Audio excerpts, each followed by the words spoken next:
बाहर वाले कमरे में रमा जी और उनकी सहेलियों की अच्छी खासी महफिल जमी हुई थी। अचानक बहुओं की बात शुरू हुई तो रमा जी बोली, मेरी बड़ी बहू बहुत ज़्यादा अच्छी है, मेरा कितना ख्याल रखती है। मुझे किसी चीज़ की भी ज़रूरत होती है तो बिना बोले ही लाकर दे देती है, पर आज तक छोटी बहू ने तो मुझे कुछ भी लाकर नहीं दिया। रमा जी अपनी बड़ी बहू सुरेखा की तारीफ करते हुए बोली। रसोई घर में काम कर रही छोटी बहू रागनी के कानों में भी ये सब शब्द जा रहे थे। पहले तो फिर भी उसे सुनकर बुरा लगता था, पर अब तो शायद वो इन सब चीज़ों की आदी हो चुकी थी, इसलिए निरंतर अपना काम किए जा रही थी जैसे कुछ हुआ ही ना हो। पता था चाहे उसमें लाख बुराइयां ही क्यों ना हो, काम तो उसे ही करना है और नाश्ता बनाकर उसे ही परोसना है, वो भी उन लोगों के लिए जो बाहर बैठकर उसकी बुराई पुराण बोल भी रहे हैं और सुन भी रहे हैं। और फिर सबसे बड़ी बात ये भी तो थी कि अधिकतर खरीदारी सुरेखा भाभी ही तो करती थी। वो तो घर में रहकर घर का काम संभालती थी। जब भी शॉपिंग की कोई बात आती तो दोनों सास बहू अकेले चली जाती थी, पर रागनी को कोई भी साथ लेकर नहीं जाता था। आखिर उसके पीछे घर का काम जो रुक जाएगा, ऐसे में तोहफे भी तो बड़ी बहू ही खरीद कर लाएगी ना। वो मन ही मन सोचने लगी, आखिर तोहफे वाली बहू अक्सर सेवा वाली बहू पर भारी क्यों पड़ जाती है। मम्मी जी हर समय सुरेखा भाभी की तारीफ करती रहती है, जबकि सुरेखा भाभी कभी उन्हें एक गिलास पानी भी उठाकर नहीं देती, और यहाँ वो दिन भर लगी भी रहे तो उसकी कोई वैल्यू नहीं है। तभी बाहर से रमा जी की आवाज़ आई, अरे छोटी बहू, जरा एक कप चाय और बढ़ा देना, तुम्हारी मामी सास आई हैं और उनके लिए भी नाश्ता ले आना। वैसे भी तेरे हाथ की पकौड़ियाँ इन्हें बहुत पसंद है। चलो ये तो अच्छा है कि मम्मी जी ने कुछ तारीफ तो की, किसी और के बहाने ही सही। कम से कम बोली तो सही कि मैं कुछ तो अच्छा बनाती हूँ। मन ही मन सोचती हुई रागनी नाश्ते की और चाय की ट्रे लेकर बाहर आ गई। सबको चाय नाश्ता सर्व करने के बाद मामी जी के पैर छुए और फिर वापस अपनी रसोई में आ गई। अभी गैस बंद कर खुद के लिए चाय नाश्ता लेकर कमरे में जा ही रही थी कि इतने में बड़ी बहू सुरेखा भी आ गई और आते ही रागनी को आवाज़ देकर बोली, रागनी, मेरा चाय नाश्ता भी यही ले आना। आज मामी जी काफ़ी दिनों के बाद आई हैं, मैं भी ज़रा मामी जी के पास बैठकर बात कर लूँ, वरना नौकरी के चक्कर में तो मिलना ही कहाँ हो पाता है। नाश्ता अपने कमरे में लेकर जाती हुई रागनी के पैर वहीं ठिठक गए। तभी मामी जी बोली, अरे सुरेखा बहू, हाथ मुंह धोने तो जाएगी ही, अब नाश्ता भी ले आना। रागनी भी कब से काम में लगी हुई है। अरे भाभी, उसे क्या ही करना होता है, दिन भर घर में ही तो रहती है। बड़ी बहू को तो बाहर जाकर कमाना भी पड़ता है, कितना थक जाती है। अचानक रमा जी बीच में ही बोल पड़ी।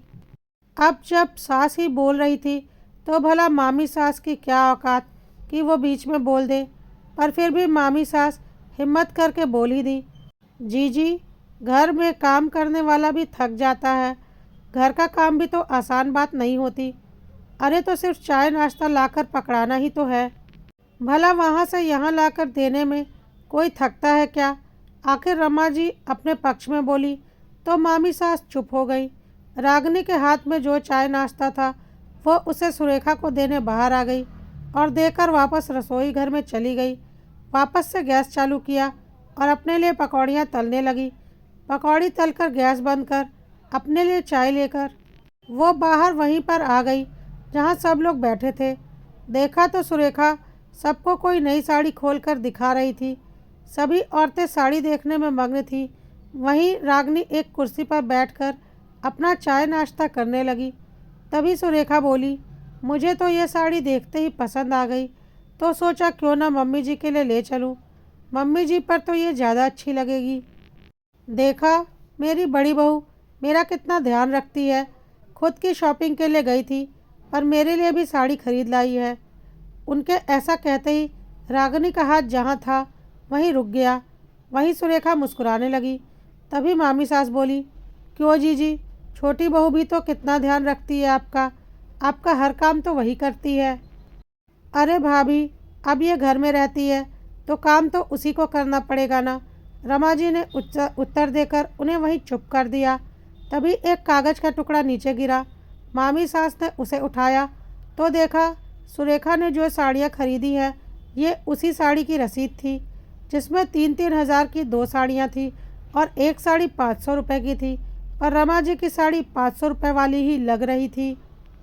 तभी मामी सास बोल पड़ी, सुरेखा, तुमने तो आज 3 साड़ियाँ खरीदी थी, पर ये तो एक ही है। ये सुनते ही सुरेखा झेप गई और बोली, हाँ, वो मेरी साड़ियों को मैं तैयार करवाने के लिए छोड़ आई थी ना, पर मम्मी जी की साड़ी मैं यहाँ ले आई। अगर उन्हें पसंद नहीं आती तो बदलवानी पड़ती ना मुझे, इसलिए उनकी साड़ी तैयार करने के लिए देकर नहीं आई। कहते हुए सुरेखा ने मामी सास से रसीद ले ली और उसे अपने बैग में रख लिया। खैर, बात आई गई हो गई। कुछ दिनों बाद रमा जी का पैर फिसलने से फ्रैक्चर हो गया। अब अपने ज़रूरी कामों के लिए भी वह अपनी बहू पर निर्भर थी। ऐसे में छोटी बहू ही उनकी सेवा कर रही थी, पर अभी भी उनकी आंखों से बड़ी बहू के तोहफों की पट्टी हटी नहीं थी। सुरेखा उनके लिए गाउन खरीद कर लाई थी और उन्हें दिखाते हुए बोली, देखिए मम्मी जी, मैं आपके लिए गाउन खरीद कर लाई हूँ। आपको साड़ी पहनने में दिक्कत होती होगी ना, इसलिए आप अब से गाउन पहनो। उसकी बात सुनकर रमा जी खुश हो गईं। इतने में मामी सास उनसे मिलने के लिए आई। उन्हें देखकर रमा जी बोली, देखो भाभी, सुरेखा मेरे लिए गाउन खरीद कर लाई है। कितना ख्याल रखती है मेरा। मेरी तकलीफ़ तो इससे बिल्कुल भी देखी ही नहीं जाती। हाँ, वो तो मुझे दिख ही रहा है दीदी। अब आपकी तबीयत कैसी है? तबीयत तो ठीक है भाभी, पर अभी उठकर अपने काम नहीं कर पाती हूँ। कहकर उन्होंने रागिनी को आवाज़ लगाई, छोटी बहू, मुझे बाथरूम जाना है, जल्दी से आ जा। लेकिन रागिनी नहीं आई। यह देखकर उन्होंने दोबारा उसे आवाज़ दी, छोटी बहू, कहाँ रह गई तू? तभी मामी सास बोली, अरे जीजी, नहीं आ रही है तो क्या हुआ? सुरेखा भी तो यहीं खड़ी है, वो ले जाएगी आपको बाथरूम। उनकी बात सुनते ही सुरेखा सकपकाते हुए बोली, अरे मामी जी, मेरा फ़ोन बज रहा है, एक ज़रूरी फ़ोन आने वाला था, बस मैं अभी आई। बिना जवाब की प्रतीक्षा किए सुरेखा फटाफट कमरे से बाहर निकल गई। यह देखकर रमा जी हैरान रह गई, जबकि मामी सास बोली, क्या हुआ जीजी, आपके तोहफे वाली बहू ने निहाल नहीं किया? अरे बस भाभी, वो आती ही होगी, उसका ज़रूरी फ़ोन आ गया था। कहकर रमा जी दरवाजे की तरफ देखने लगी। ये देखकर मामी सास बोली, जीजी, आप इंतज़ार ही करते रहो, वो नहीं आएगी। क्या एक फ़ोन आपसे ज़्यादा ज़रूरी हो गया? आज तक आपकी बड़ी बहू ने आपको पानी का गिलास भी उठाकर दिया है, जो वो आपको बाथरूम तक लेकर जाएगी। अरे जीजी, आपकी वह तोहफे वाली बहू जब अपने लिए 3-3 हज़ार की 2 साड़ियाँ खरीदती है और आपको एक 500 रुपये की साड़ी पकड़ा देती है, तो आपको वह बहुत प्यारी लगती है।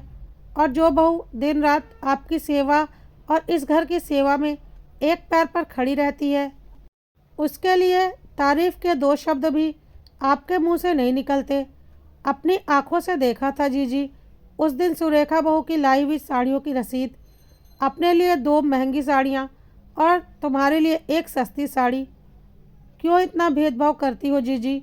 मैंने दोनों बहुओं के व्यवहार में फ़र्क देखा है और पूरे दावे से कह सकती हूँ कि कल को छोटी बहू ही तुम्हारे काम आएगी, ना कि तुम्हारी तोहफे वाली बहू। बल्कि यह कहूँ कि तुम्हें अपने पक्ष में रखने के लिए बीच बीच में तुम्हारे लिए कुछ सस्ते टुकड़े फेंकने वाली बहू तो कुछ गलत नहीं होगा। बुरा मत मानना जीजी, पर जो भी कहा है बिल्कुल सच कहा है। उनकी बात सुनकर रमा जी कुछ कह ही नहीं पाई। जीजी, रागिनी को तो मैंने फल लेने के लिए बाहर भेजा है। आते समय मैं आपके लिए फल नहीं ले पाई थी, इसीलिए वो नहीं आई, और अब आपकी बड़ी बहू भी नहीं आने वाली। तो चलिए, मैं ही आपको बाथरूम ले चलती हूँ। कहते हुए मामी सास रमा जी को सहारा देते हुए बाथरूम तक ले गई। वापस लाकर उन्हें बिस्तर पर लिटाते हुए मामी सास बोली, जीजी, मैं बुराई नहीं कर रही हूँ। तोहफे वाली बहू के सामने आपको काम करने वाली बहू नहीं दिखती, लेकिन आपकी ये जो तुलना करने की आदत है ना, ये आप पर भारी पड़ जाएगी। अगर किसी दिन रागिनी ने भी अपने हाथ खड़े कर दिए तो। उनकी बात सुनकर रमा जी ने कुछ नहीं कहा, पर इतना ज़रूर हुआ कि अब उन्होंने दोनों बहुओं में काम बराबर बांट दिया। अब तोहफे वाली बहू को भी बराबर काम करने पड़ते थे, इसलिए उसने भी धीरे धीरे तोहफे लाने बंद कर दिए और उसकी मिश्री घुली जुबान भी अब नीम से ज़्यादा कड़वी हो चुकी थी।